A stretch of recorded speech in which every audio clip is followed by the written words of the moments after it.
Fox News alert. About 40 minutes ago, Secretary of Defense Pete Hegseth out with a strong statement about the impact of the bombs dropped on Iran's nuclear sites over the weekend. He's disputing reports Iran's nuclear program was set back only a couple of months. Secretary Hegseth saying, quote, "Based on everything we have seen, and I've seen it all, our bombing campaign obliterated Iran's ability to create nuclear weapons. Our massive bombs hit exactly the right spot at the target and worked perfectly. The impact of those bombs is buried under a mountain of rubble in Iran, so anyone who says the bombs were not devastating is just trying to undermine the president and the successful mission." And moments ago, here on Fox, Raphael Brosnan, the head of the IAEA, seemed to back up Secretary Hegseth. What I can tell you, I believe that we have to now concentrate what happened.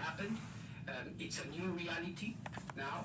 Iran has far less capabilities than it had in the past, and now we have to work for the future. Like President Trump says, for a future where Iran has a constructive role to play. Joining now to discuss these latest developments is retired Army four-star general and former U.S. CENTCOM commander David Petraeus. General, thank you for being with us here. First of all, you hear these conflicting reports. You hear what's coming from the Pentagon and the IAEA versus these other media reports. They have anonymous sources. What do you make of this and what you've been able to see in the intel, in the photos of the effect of our bombs in Iran? Well, first and foremost, the operations by the Israelis and by our American men and women, these have been absolutely superb. Very, very impressive indeed. And the fact that they were carried out without any casualties to the forces involved is really nothing short of remarkable.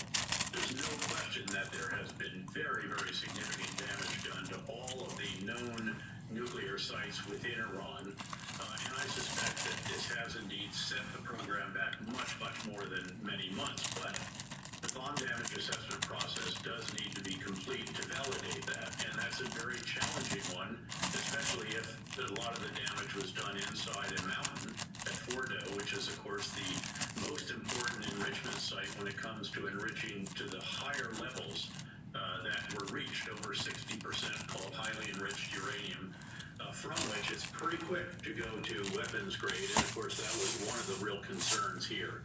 But we need to ensure that there is not highly enriched uranium that was moved from one of the sites in which it was stored, not centrifuges somewhere else.